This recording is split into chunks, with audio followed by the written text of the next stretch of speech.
right. Well, welcome to Mastering Luxury with Sandra. And my special guest this month is Kelly Cook. Kelly is out of Scottsdale, Arizona.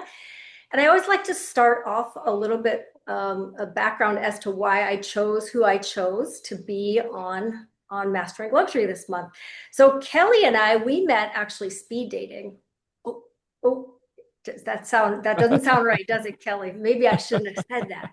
No, so we were not dating each other, but Uh, we were doing a mastermind with top agents from across the country and sharing some of our best practices and asking other top agents for, what do they do well so that we could learn from them and then they could learn from us. And so it was a really great experience. And Kelly just came with a wealth of knowledge, super impressive, just runs a really great business. So I was dying to get Kelly on here. It's been a little while, but I'm super excited that you were able to make it this month.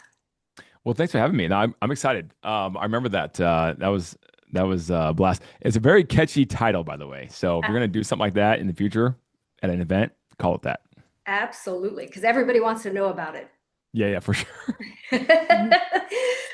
All right. Well, let's quick introduction to Kelly. He's 21 years in the business, over $1 billion in real estate sold, 1,000 plus five-star reviews. I love that. That's near and dear to my heart. I'm a big review fan. And I'm going to let you share a little bit about your background because you've got a unique one. I always love that every single month, everybody that I interview, there's a different story behind each person, and you've got a really interesting one. So start at the beginning, before real estate. Yeah, yeah, guys. So from Omaha, Nebraska originally, and had no idea what a realtor was, no idea about real estate. Grow up very modest. I would say poor, well, poor. Let's just be real here, right? And so, broken family, the whole nine yards, right? Growing up, and had no idea about anything when it came to real estate, especially as an investing side, assets, liabilities, no clue about any of that stuff. And ended up being pretty good at sports, and went to the University of Nebraska and played football there. And then during my time there, I thought what I wanted to do is be a Division I football coach, right? That was going to be my career. Really enjoyed the coaching side of things and had a chance to get involved with that. So I coached at Nebraska in 2003 as a graduate assistant football coach on the offensive side of the football. And then I went to Ole Miss the following year because my head coach at Nebraska was fired. So if you don't know, in college football and probably most college athletics, if the head coach is fired, the whole staff is fired, pretty much, right? The new guy can bring somebody on, but usually doesn't. Maybe one person they leave over for transitional purposes. So you're shown the door, and you work a ton. I was working about 95 hours a week, Wow. and yeah, yeah. And when you're a graduate assistant football coach, you're the grunt, right? You're doing everything that a normal coach does. You have a position to coach, but you get paid well below them because the NCAA gives you free graduate credit actually towards a master's or whatever. So I was making $800 a month, working 95 or so hours a week. It's wild, right? And that's how they get away with it because of the free graduate credit and that sort of thing. So um, ended up going to Ole Miss. And then after that season, 2004, we just lost Eli Manning, the Manning brothers, right? He went to the NFL. We go 4-7, and the coach had seven straight winning seasons in the SEC prior to that. Lose Eli Manning, trying to rebuild a little bit, go 4-7, but still beat our rival, like Mississippi State, by 20 or 25 or so, and they fired him. So I was like, Wow. hmm, okay. In most professions, if you chose to work 95 hours a week, you'd probably be pretty successful. Right. But in that one, you can get fired for it. And so I was fired again.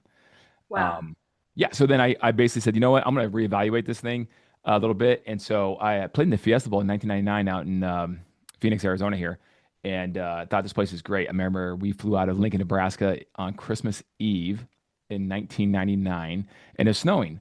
And then we landed in Phoenix, and it's like 72 degrees outside. People are playing tennis outside and in t-shirts. I'm like, what in the world? Like, what is this place? I had no idea, right? Um, and so I always remembered it and ended up getting back down here when I took that time off at that time in 2004 in December. So Wow. Wow. So, okay. So we understand that, I mean, you learned how to work hard, clearly. Yes. Like you were rolling up your sleeves, doing all the things, not getting paid great and not having job security. So obviously you started looking for something else, started thinking about doing something else. Yep, that's right. So I came out to Phoenix. I wasn't sure what I was going to do. Had a chance. My sister was living out here, so when you're making $800 a month, you don't save anything. You are in the negative. Right. You owe people money. So I came out to Phoenix, and only because my sister was out here living at the time. She was married and had a 4-bedroom house right in Scottsdale. So I'm like, you know what? I got a free room. So I came out here and it's like, I'm gonna figure this out. So I'm sitting in her house. It's a rental house actually, back in 2000, this is January of '05. And this guy knocks on the door and comes in. They're both at work. I'm unemployed. It's like second week of January, trying to figure out life, right? And he goes, yeah, I'm the landlord of this property, and I'm also I'm here to change the air filters. Who are you? And so I told him, and he's like, okay. I go, what do you? Somehow we started talking about what he did, and he's a realtor. He goes, I'm a realtor as well. That's what I do for my normal job. I'm like, what's that? And he Oh, goes, well, blah blah blah. And I closed 5 transactions last month and made about 25 grand. And I'm like, what? Like where I came from, 25 grand was like that'd be a lot in a year. right. And so I was Right. like, wait, you mean last year you made that, right? And he's like, no, last month. I'm like, whoa, time out. So then I go, how do I do that? And he's like, go to the computer right there and sign up for a license or whatever, right? In school and everything. So I'm like, he left. I literally went to like remember the old desktops, guys, if you were older, Oh. right? It was like a tube, it was sitting in the living room. So I went and did that. Um, remember, this is '05. There's no YouTube, there's no Zillow, there's nothing. Um, and got my license. And so I got my license, and I remember sitting there day one after I got it, early in 2005, then figuring out like, or trying to figure out like, now what do I do? Like I have my Mhm. license. Now what do I do? Right. I had no Because idea. the license teaches you nothing that you actually really have to do. Yeah, correct. So I'm sitting there and I'm like, I don't know what to do. I have no problem working. Clearly that wasn't a problem. But someone tell me to do something, and there's no one to tell you to do anything. There was no Teams. I mean, Teams was like very, very new back Right. then. And so that wasn't really prevalent. Everybody's like their own, individual. So I go to this small boutique brokerage, and the guy had like 30 agents. It was like a little tiny boutique brokerage, and he goes, hey, this is what you do. You need to put an ad in the newspaper in the rental section because you don't have like any money. It's Right. cheap. Because if you put in the for sale section, I mean, everybody with the money had the big ads, right? Because that's what you Right. did back then. Mhm. There's no online ads, and so I did that. I borrowed $40. Never forget it. $40 from my sister, and because I literally didn't have $40 extra laying around. I almost didn't get my license because I was like, this is too expensive. I had to pay for like a Supra key and like, Right. all these I'm like, what is this? Um, and so I followed through with it, borrowed some money, and I put an ad in the newspaper. It said, for a free list of rentals in N for North Scottsdale, call Kelly. Here's my phone number, right? It's Right. 3 lines, minimum, $40. And Saturday, because Sunday was too expensive, in the rental section. This is a great start. I love it. Yeah, that's literally how it happened. And people would call because no one else is running ads to help somebody with rentals. I mean, you make 500 $600, maybe a little more if it was a nice rental.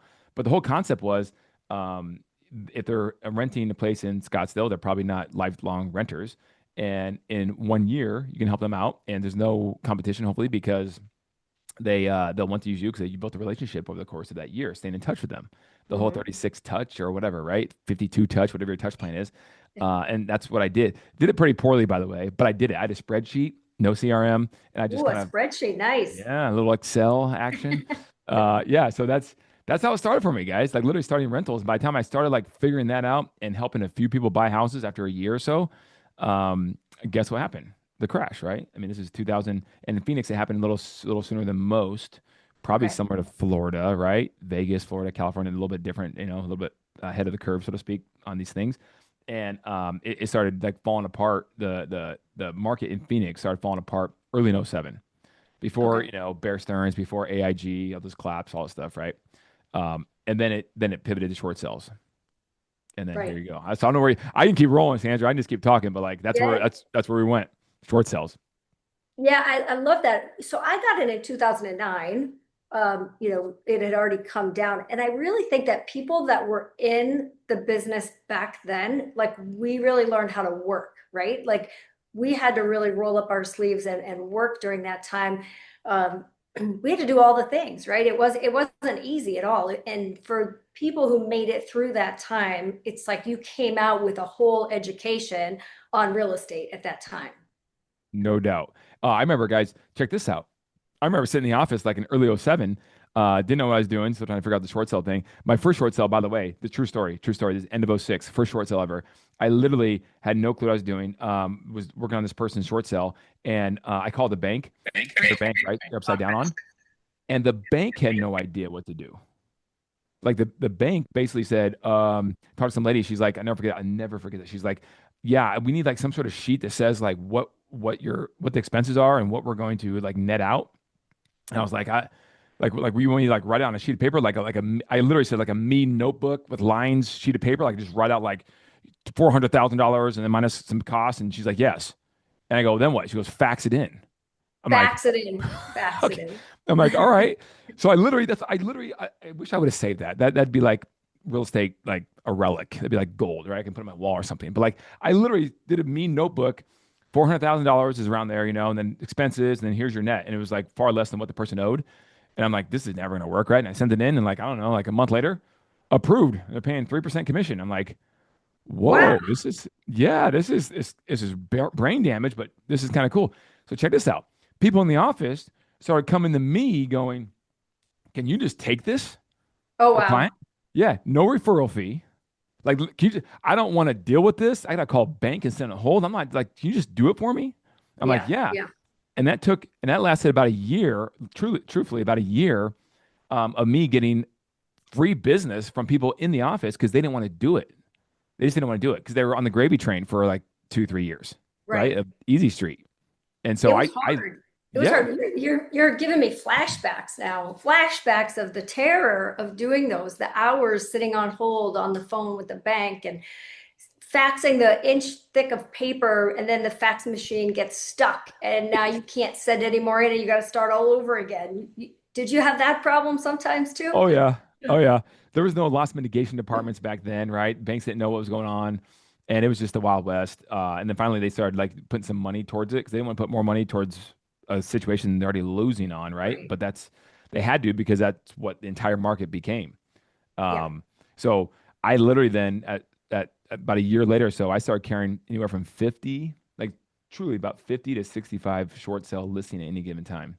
Wow. That's what I was working on. So then we started like figuring out, okay, how can we scale this? And then it became the business. And it was like, hey, we want everyone short sales. Then we started advertising for short sales. Um, and You were that the became a short thing. sale king. I was literally like the short sale king in Scottsdale here or Phoenix, whatever, right? We went wherever. Through about 2012, 13, and the market started to shift in 13 and come out of it in 14, at least in Phoenix. Yeah. Yeah. Well, thank goodness we're not in that market anymore. And we are now a little bit more advanced and we're in the luxury markets.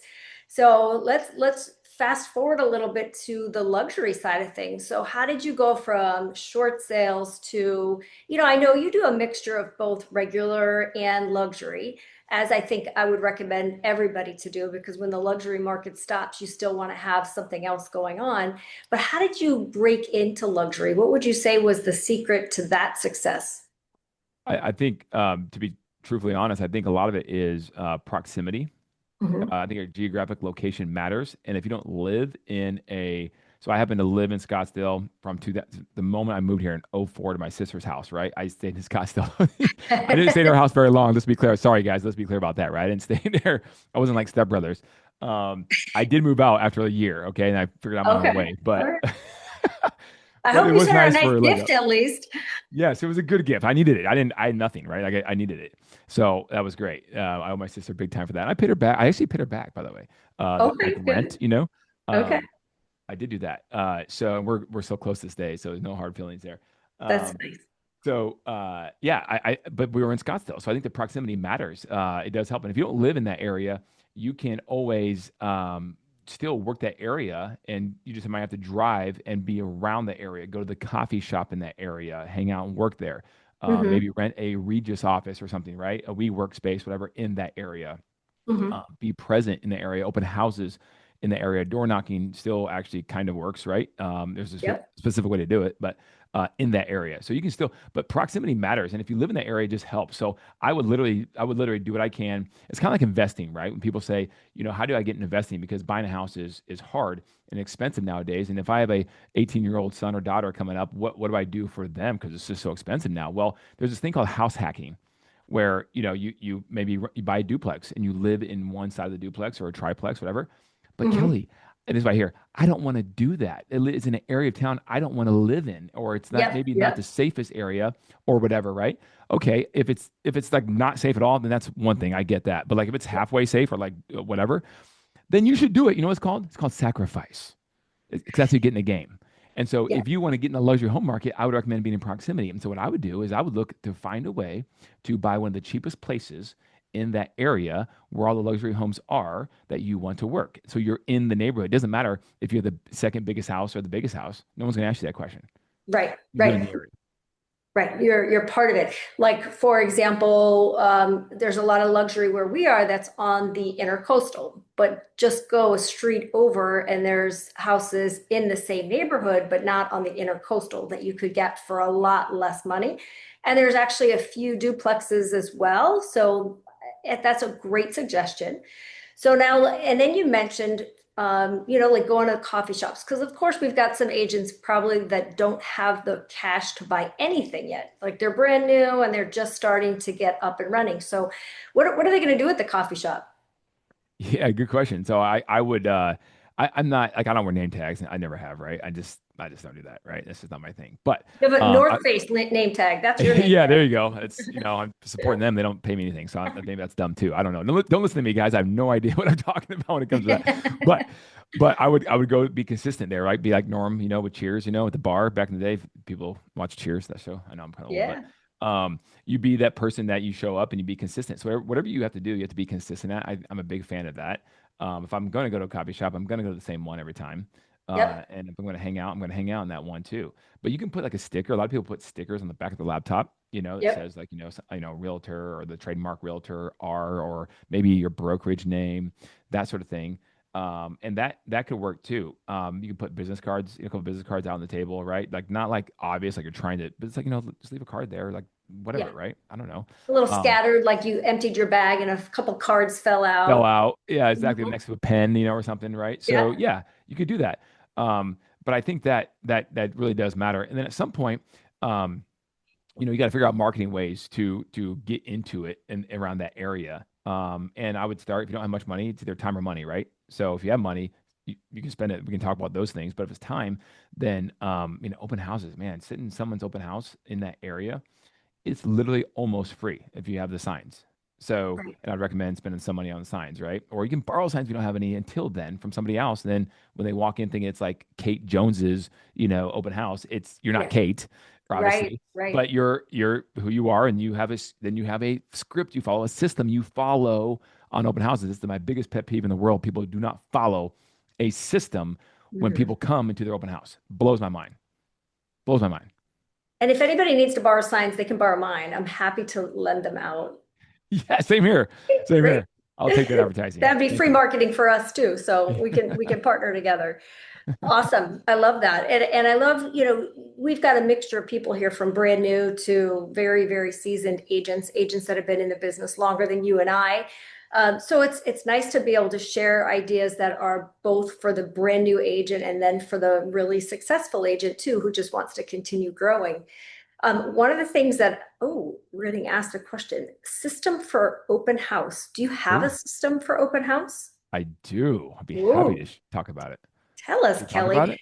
I feel like we do a lot of open houses. I feel like sometimes we miss the system part, even though we've got one in the procedures, but we don't always follow it. So I'd love to hear what your system is and how do you make sure that your agents are doing it? Okay. Okay. All right. Let's start with so before I get to the system, let me tell you why it happened is because I was at I never forget, it was at an open house that we're sitting in like our farm area too. So we farm, that's a whole other conversation, but we farm as well in an area that has some luxury homes. And a couple agents were sitting the house open. At the time it was like a $3.5 million house. And I came in there and I don't this is like your second question, Sandra. I don't do the best job of like monitoring that in real time. Like, and It's I just hard. don't. It's I hard to don't. do it. Yeah. Yeah, showing up during all the open houses and seeing what's going on. That's just not. I'm bad at that. I'll just be honest with you. But I'm really good at teaching it. They just have to want to do it. Right. But I did show up at this one, and I'll never forget. It was hot. It was in summertime, and I'm in the backdrop, and a couple people come in, and there's two agents sitting. This is when it like dawned on me, like, what is going on right now? The first person came in and literally was like wasn't even like greeted that well. They're like kind of hanging out, like almost like the agent was kind of scared a little bit, but not scared. But it looked at me if I was just a observer, like they were scared. And it's like, oh yeah, here's a flyer.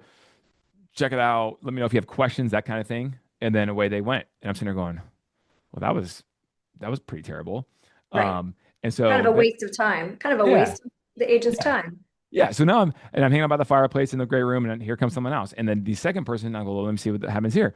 They kind of like came up and said, "How you doing?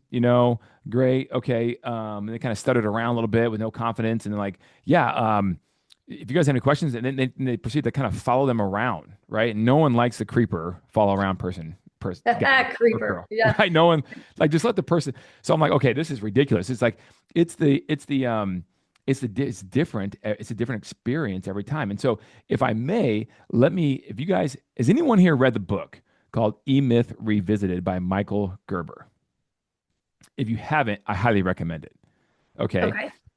He talks about a lot of things. One of the things he talks about is he calls it the franchise prototype, but like a system. So what he gives an example of is a guy, I think it was himself actually, who went to get a haircut one day, and he gets recommended to go to this barber shop, whatever, right? Okay, nice barber shop, and he walks in there, and true story, guys. He tells in the book. He goes, a lady's there, and she's like, she greets him all nice, and she goes, "Sir, have a seat right here." And she knew who he was, like Mr. Smith, whatever, right? Mr. Gerber. Here you go. Have a seat right here. Thank you here for your 2:30 appointment. Yes, I am. Okay, great. Would you like tea, coffee, or water? He's like, coffee, whatever. So she's like, okay, great. Would you like creamer, vanilla, or hazelnut, whatever, right? And he's like, yeah, I'll take vanilla. So she comes back, and his coffee's nice. It's hot. And he's just like sitting there, like, wow, this is nice. It's good coffee. I'm waiting for a haircut. And then here comes someone else, the actual stylist, right? Mr. Gerber, thank you very much. Come on, let me show you back to your seat. Great. He walks around. Can I take your coffee? Yes, I can. Here's your coffee. Puts it aside. And then and he sits down and he goes, now, what are we here for today? He tells him. And the stylist goes, okay, cool. Come with me. He's like, where are we going? Right? Like we're going to get a haircut. And then he goes, come on. He walks over here, and then they sit down at one of the little the water stations, right? I'm not a big stylist hair person, right? But like, how, where they wash your Yeah. hair, right? Yep. Yep. And they get the tea tree out, and they had another example. No tea tree. Do you want tea tree? And just massage, right? And he's like, this is unbelievable, right? He's sitting there thinking to himself, this is the best experience ever. And they get done, comes back, gives him like something else to drink while he's getting his hair cut. They're watching TV right here. He gets to choose his channel, blah, blah, blah. It's over. Wonderful experience. He goes, this place is incredible. I'm telling my friend, tells everybody. He comes back for when his hair grows a little bit, right? That's what happens. He comes back for a haircut again, and like he walks in, no one's at the front desk. Someone comes up like 4 minutes late. He's standing there waiting. They didn't know his name. He sits down, and they're pleasant, but he sits down. He's like, can't wait for my coffee, my vanilla, creamer. Right. Never offered, never came. Then a person comes out, hey, so come back here. He sits down, didn't say anything about a hair wash, no tea tree, hair, massage, scalp massage, whatever, right? Nothing. Right. And he goes, and the haircut at the end was really good. Haircut was just as good as the first time. Right. But the experience was 1,000% different. Right. He goes, and so what you want is that experience to be the same repeated, no matter if Johnny does it or Joey does it. Mm-hmm. It Yep. doesn't matter. And so you have to have a system to teach Johnny and Joey and Megan, whoever is working with you or for you, what to do every time. So now I'm sitting at the open house going, this is terrible. And so I read that book, and I knew, like, okay, I could do something. So here's the system. This is what I came up with, and it works. It works actually really well. It's a 5-step system, and it's really simple. Number one, door is locked at your open house. Okay. Now Absolutely. yep, especially if you're a female, right? I don't know why you would never do that if you're a female, because that's I just, agree. yeah, door is always locked.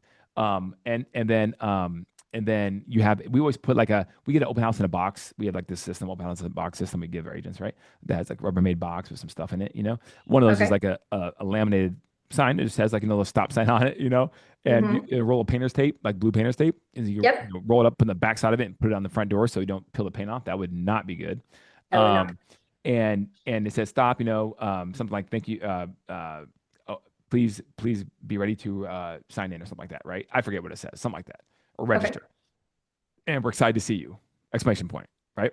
And so they ring the doorbell, you unlock it, open the door, hey, and then right away you have a flyer in your hand. This is step one, flyer in your hand, and you greet them. Seems pretty complicated, right? No, it's not. You greet them. You guys have a smile on your face, and it's like, hey, I'm Sandra, and you are. And they go, oh, I'm Tim and and Megan here. Okay, hey Tim, how you doing? Come on in. Right, greet them. Okay, now you give them the flyer, and here's the details about the house. They come in the front door. You close the door behind. Now, pause for a second. One thing I am really big on is making sure you have a card table, a really simple table, right? You can buy at Walmart or whatever, right? For who knows, $30 probably or something. Yep. Um, and if it's not that good looking, then have a black or tablecloth or something, right? To put over it so it looks nice. So a table that's super light, tablecloth, and one chair. And you put that by the front door, I don't know, 10 feet or so from the front door. Because Hmm. many houses now, right? Many of the houses, especially luxury houses, are open. They walk in, it's spacious, right? It's open. There's not a place that they could literally come in the front door and beeline right or left, and you're just like chasing them, right? This is what you don't want. Yep. So you make it your storefront, you put that table, and you are set up, ready to go. That table sits in your trunk, maybe at all times. I don't know. It's not very big. This is part of what you do. Okay. Hmm. It's like your uniform if you're working somewhere. And so you have the table, it's all set up. So now when they come in, there's this table right there, semi blocking the way, right? Right. It's Right. like a stop guard. Okay. And so they come in, and there's spacious, right? It's not like you're all jammed in there, and you greet them. And then step two is you go right to it. Step two is right there, sign in. Okay. Now it's how you say it. If you don't make it weird, they won't make it weird. We have no problem with people signing in. I mean, 1%, maybe, not even 1%. Okay. You just But got to make it part of the routine. It's just that's it. normal. It's part of it. It's like getting a buyer broker compensation agreement. It's just, it is what it is. You got to sign in. It is what it is. That's it, Love it. right? And so you just say it with confidence. Hey, you know what? The owners ask everyone who comes into their house to go ahead and sign in. They would like to have a record of whoever comes through the house. That's their prerogative. And by the way, if I was ever selling your house for you, I would, and those are your wishes, I would do the same. Mhm. So if you could just go ahead and sign in right there. And then while they're signing in, you can have the pen, the paper. We have agents who use an app, right? Where you get a code. I mean, so your choice on that one. I like getting the text because now they can't give you a fake number. Right. But the old school sign in with a pen, cool, whatever. Because if you do your job correctly, you'll make sure you have the right number anyway. Okay, Right. that's like in step 5. Okay, so in step 2, they sign in, and then step 3 is what I call the alternating question. All right, you can ask one of two things or both, because when they start to sign in, you can have this awkward silence between the wife and you staring at each other while the husband signs in or whatever, right? So I call it the alternating question. And the alternating question is number one, hey, I find that most people coming to my open house are here for one or two reasons. They're looking for a house to purchase in the neighborhood, or they own something and they're just trying to compare it for value. Which one are you guys today? I You love can it. also you can also ask, how did you find the open house? Signs Hmm. or online? That's a pretty common one, right? Right. Or both. Make small talk. And it's not Right. that it's just information you're gathering. Okay. And then that's 3. And then step 4 is, after getting us signing in, is a preview of what's to come. Nobody wants to be followed around by anybody, in my opinion. I just don't, unless they tell you to. Like, I wouldn't do it. So I say, okay, cool. They're done looking at you now, right? Ready to. Hey guys, I'm gonna let you loose, right? You're telling them what's happening, right? So they won't think you have 75 questions to ask them. I'm going to let you loose and wander about on your own. Take your time, as much time as you want. But let me tell you how the house is set up. Over here, you have the primary suite. Over here, you have the secondary bathrooms. This kitchen's back over here. The backyard is killer because the pool, blah, blah, whatever, right? Blah, blah, blah. Right. And they go, okay, cool. So now they're like, this guy's going to let me loose. This is awesome. I'll be happy to stare and listen to him for, 7 more seconds. And then you go to step 5. And this is the pivotal question. And the pivotal question is, okay, but before I let you tell them that, but before I let you loose, one question or one last question. How does this house compare to yours? Hmm. I like that. That's the pivotal question. That question right there has gotten me so many listing appointments in open houses. It's not even funny. Wow. And it's so simple. So, It's so so simple. where does that conversation go? Walk us So through that a little bit. yeah, so it can go a lot of different ways. It really can. But a lot of times they're like, well, I haven't, I mean, I got the flyer here and I haven't necessarily seen the whole thing yet. But we're looking for boom. Usually it's something a little bit different than what this house is, right? It's bigger, Mhm. it's smaller, it's 2 story, it's 1 story, it's 3 car garage, it's 2 car garage, it's pool, no pool, whatever. And so they say, well, blah, blah, blah. And then you're like, oh, okay. And then I kind of look at them, I tilt my head like a dog, and I'm like, wait a minute. So you're looking for a house like that has 2 stories, over 4,000 square feet, nice resort style pool. Where do you guys live currently? Well, we live over here in Greyhawk in the subdivision, and we're looking to get a little bigger house. Well, okay, so you're in Greyhawk. Well, how big's the house? Well, it's like 2,300 square feet, 3 bedroom. Yeah, 3 bedrooms. Do you have a den? Yeah, we have a den in that floor plan. Okay, so what would you? So Greyhawk, 3 bedrooms plus a den, and about 2,300 square feet. Single story? Yeah, single story. Um, okay, so what do you guys want for that property? Well, I don't know. I don't know what it's worth. They know what they want, right? Blah blah blah. It doesn't matter. You go. I literally have someone who came in here yesterday. I was sitting in the open house, or 20 minutes ago when I was sitting in the open house, or a month ago when I was sitting in another open house. Right. Right, guys. And let me just finish that off for. And they said they were looking for something almost exactly like what you just described. So if you want $750,000 for it or whatever, right? Like, I Right. mean, I don't know. He just told me he'd be willing to pay market value or more. And currently, nothing in Greyhawk on the market is what they're looking for. Do you mind if I come by and take a look at it and just preview it real quick when I'm done here with the open house? And it's like, and like, they're like, if they have something to do, they're like, well, no, because you're done at 4 and we're going to be out dinner or whatever, right? But like, then tomorrow I'm open actually anytime in the afternoon from 1 p.m. on. Or would next weekend work for you? What's best? Hmm. I'll make it work because this guy literally was describing what you are telling me you have. Right. And you're really taking him the client off of the defensive by the line of questions that you're having. Like it's not a salesy pitch. It's a curiosity, and it's a like you're acting surprised, which is taking them off their guard, I think. 100%. And by the way, we're still in the the front of the house. Right. Like we haven't seen the house, right? And I just now got the information. And by the way, if they are curious on that, guess what they did? And it's a fake number they put down. Then I'm like, They'll hey, give no, you the what, right what's one. what's the best number for you? Is it the one right? Is that the one? I can shoot you a text right now so you have my contact. And, oh, well, you know what? That was my, that's my old number or what, that's my burner phone. What I've seen, dude, you'd be surprised. Well, actually, you probably wouldn't be because we're on real estate, but you get the point. So, Yeah. so literally that's a situation. And, man, and if you do that system every time, what I can't understand, and guys, my own agents sometimes don't do it, right? I asked them, on a coaching call or a group coaching call, how'd that last appointment, one open house go, or blah blah blah, and it's well, what did you do the system? Well, yeah, kind of. What does that mean? Which steps did you not do? Well, I did, and this is it's like, guys, I don't understand why you just because if you're not getting conversion, I heard this a long time ago, and I believe this to be true. Okay, and we found this to be true when I tracked it like 3 years ago, 3 or 4 years ago in our business. For every 13 people that register in an open house that truly don't have an agent, you should have Hmm. one closing Hmm. I for like an that. average, like Yeah.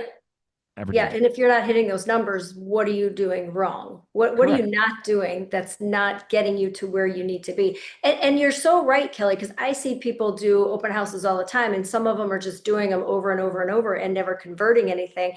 And then there's other agents that every open house they're converting somebody. So there's definitely a difference, and there's a process, and then there's winging it.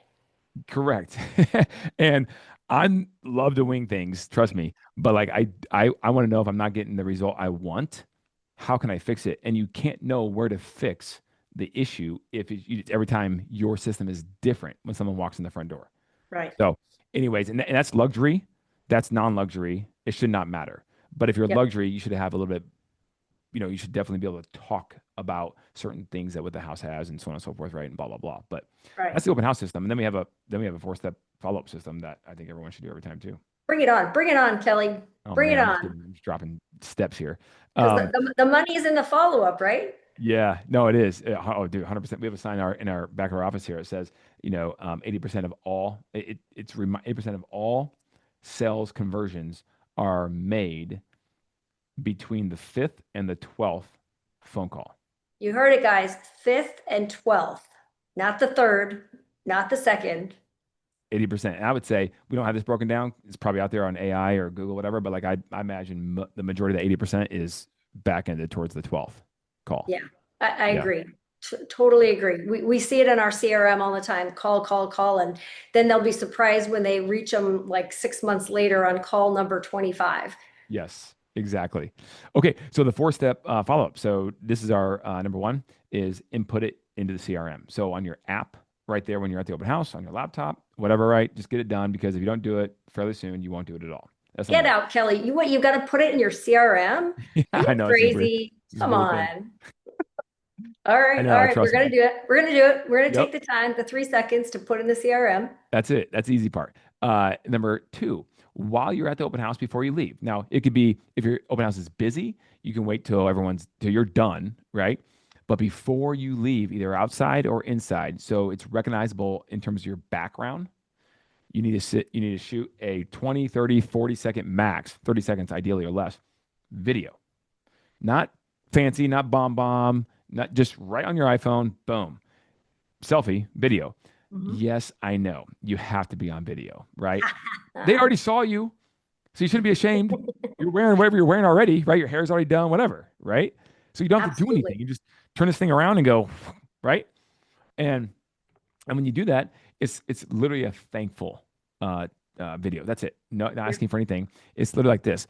Hey, Jim and Megan, thank you so much for coming to my open house today. I really appreciate your time. I know it's valuable. There's a lot of properties out there for sale, places you could be going, and you chose to come into mine. And it was fantastic getting to meet you. If I could do anything for you, let me know. My number is blah. Thank you. Talk soon. That's it. And send it. And when you send it, do not text anything in the text. Just send the thumbnail. Send it. And here's the key, guys. The expectation should be that you get no reply from that. Because the Okay. number one reason people on my team a while ago stopped doing it, and it's still a struggle. Some still don't do it because they're just stubborn, whatever. But just send it. The number one reason why Yeah. they stopped doing it because they would do it several times and they wouldn't get a reply. Yep. Yep. But that's why people stopped making phone calls too, right? Because Yeah. nobody answered, nobody picked up the phone, and they left messages and nobody called them back. But it's a timing issue, right? It's just Right. it's a matter of it's a touch point. So Yep. love that you're saying that they need to do it anyways, even if they've sent 100 of them and no response. Yep. Exactly.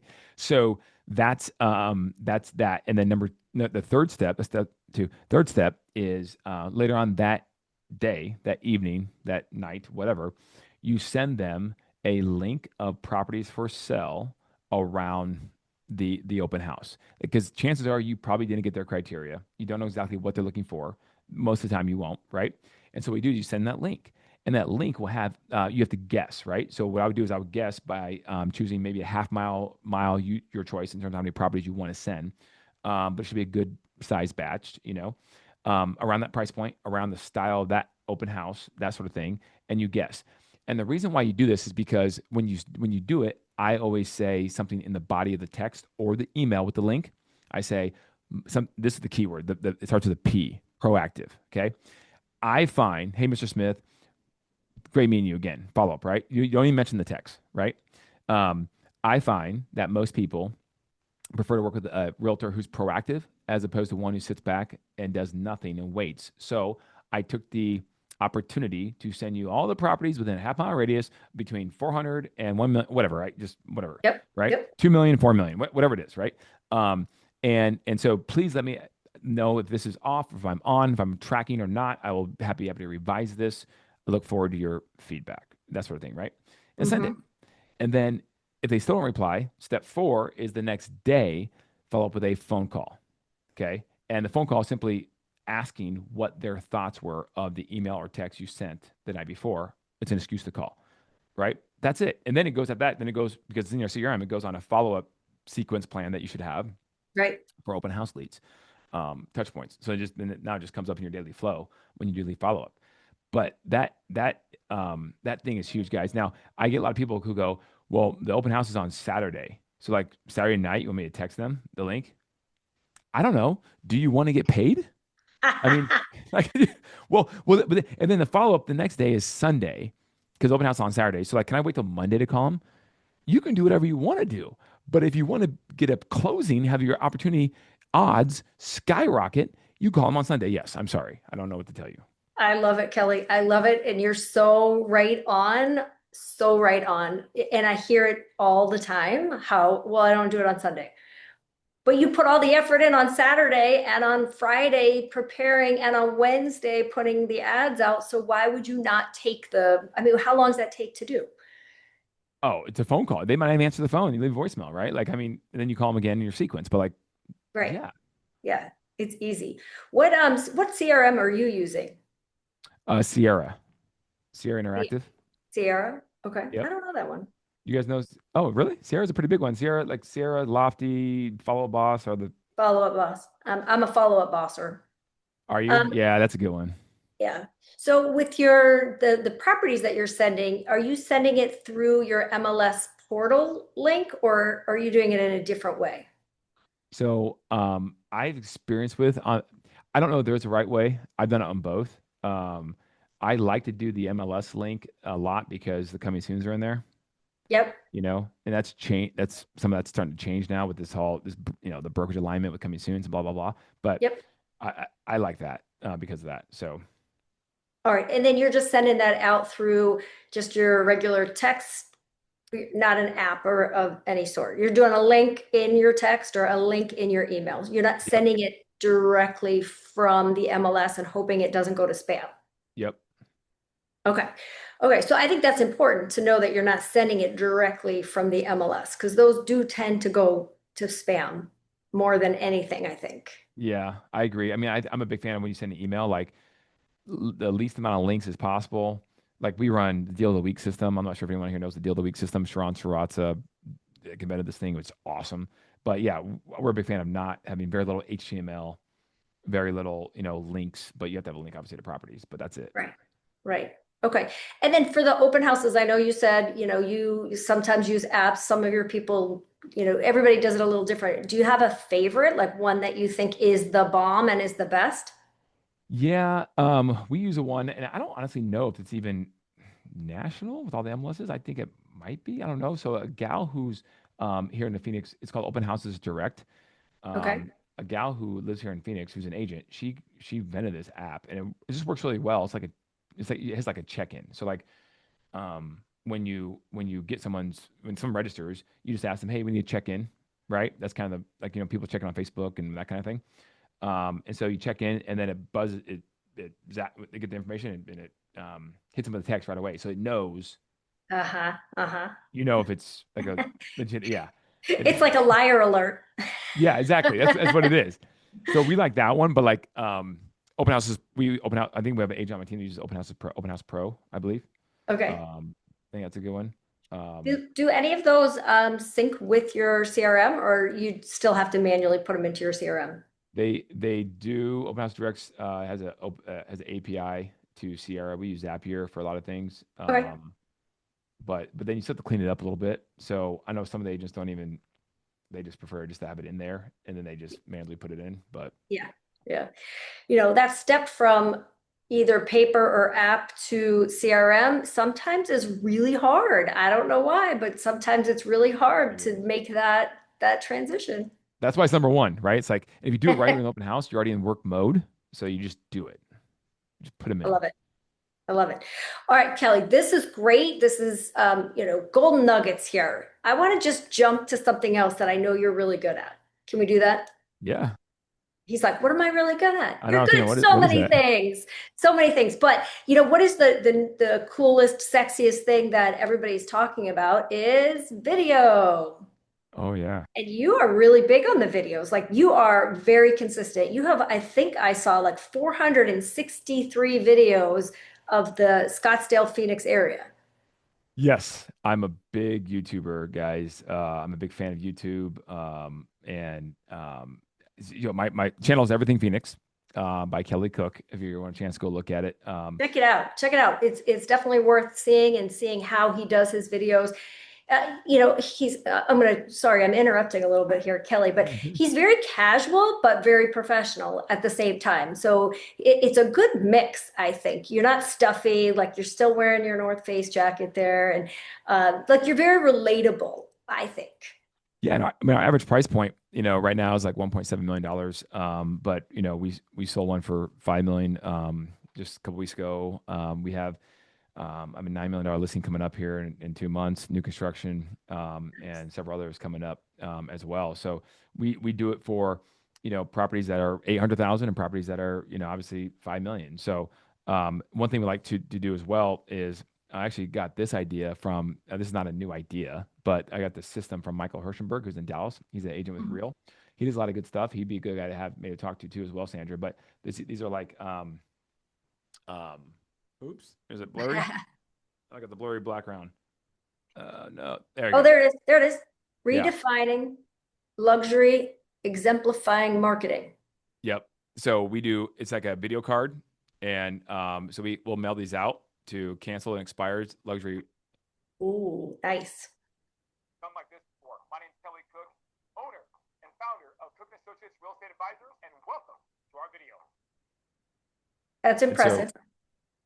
yeah, so it's different. It's just different, right? And then on the back end, we have a lot of thumbnails of our YouTube videos that we do for properties, like cinematic walkthrough videos and that kind of thing. So this is a mailer can go out and we have a box for it and everything, right? It goes out to canceled listings, and we stay above like 1.5 million on that or north, right, on the price point.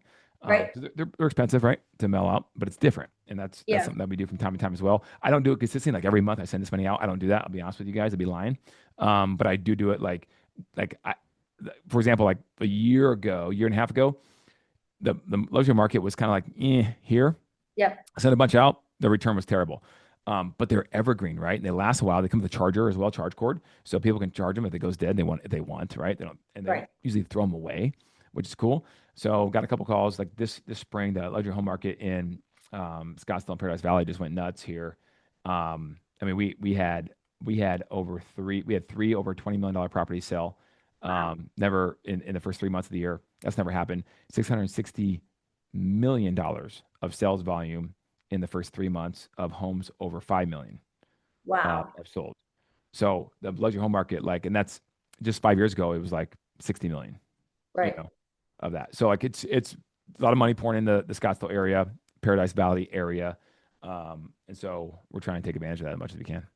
Very nice. What does one of those things cost? Well, the way I do it I got from Michael. I give him the credit. He has they can easily cost if you hire a company and do it from someone Google and blah blah blah that you find it probably costs $60, $70, somewhere in Okay. there, right? Mailed out. But the way we do it, I'm at like 25, 28 $28 a piece Got because it. we're able to source directly from overseas. Right. Nice. So yeah, it's when you send your first wire to China, you're like, ooh, this is a little risky. Am I just But sending the money to nowhere? yeah, I was like, dude, this is here we go. I did it and it worked. So Exactly. Exactly. yeah. Okay, great. Well, I love that. And what the video that's in it is a video specifically for the client? Yeah, it's a video that we did specifically about what we do to market their house, right? As luxury agents, as luxury agent team. And then like on the box up over here it says like personalized message just for you, but it's not, right? It doesn't Okay. say, "Hey Jim, how you doing?" Right? Yeah, It's yeah, just yeah. Got it. yeah. Yeah, so it's a one effort to put it together and then it's the mailing it out. And it's personal. It's something that is going above and beyond what other agents are probably willing to do and willing to pay for. Correct. And one thing that we are still trying to get better at with it, because we're not that great at this part, is we then skip trace the numbers of the people we send them to, and then we should be practically calling to say, hey, did you receive it? What do you think? Love That it. part we're not doing the best job of right now. Yeah. Well, That nobody small likes bureaucratic. doing that, right? Nobody wants to make I that phone call. know. It's like, man, I as the agents on the team, it's like, dude, you have a chance to call this person and just say, hey, did you receive it? Like, what do you think? And by the way, it's a $4.5 million house. Like, what if they say, Yeah. what are you Were they going to talking yell about? at you for sending something? Right, exactly. Right. So anyways, but his team is does a really good job at that. And that's a big part of it. It's not just waiting for someone to call. Right. Not just that. Right. So the videos, you're sending that out, but you're also doing a lot of videos that are on YouTube. And like, talk a little bit about like what does that do for you? Like, why do you feel like that's important?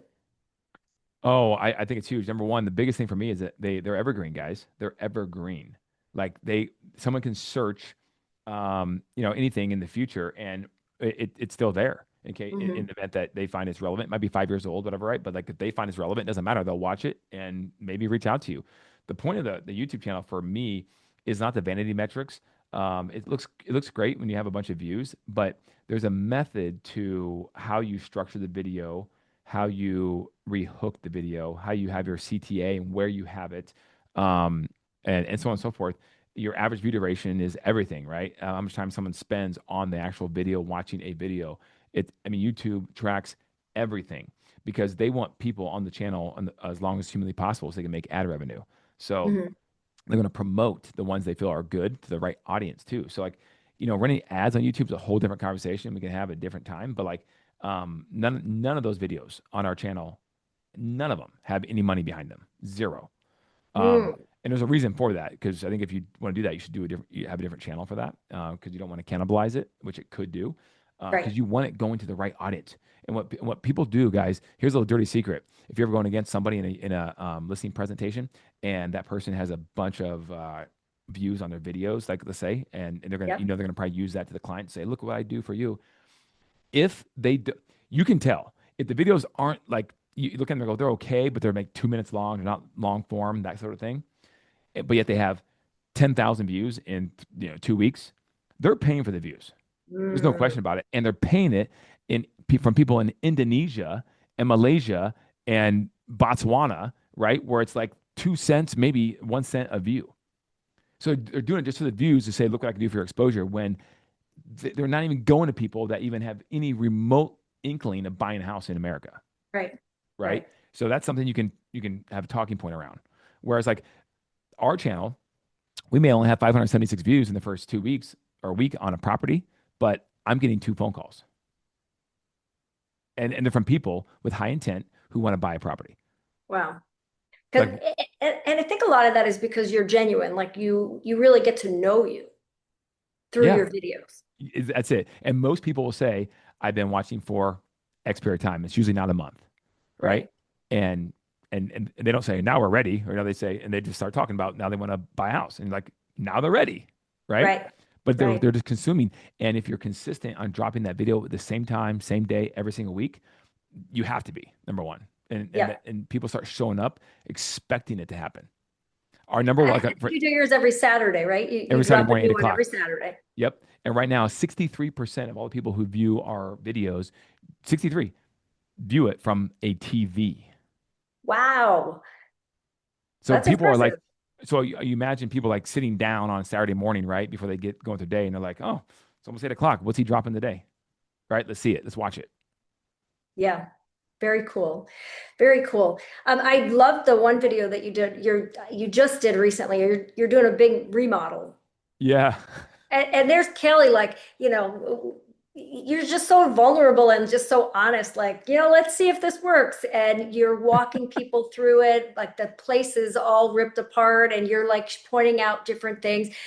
And it really sets you apart as an expert because you're not just a salesperson, like you're literally in the shell of a house, being able to point out, where the wiring's going and different things that are happening in there and using terms that your average agent probably wouldn't even use. So I think it's really huge for credibility. Yeah, no, I appreciate that. I'm trying to get better at that too and continue to be more vulnerable and show it. I was messing with AI, right? And they're like, you're doing a remodel, and because I was saying something about it, right? And they're like, you should definitely, what people will love to follow along in that process. You should definitely do this, this, this. I'm like, okay, that's a good idea. My wife's like, why are you sharing all that stuff? I'm like, just listen, I have to. Okay, just just go with it.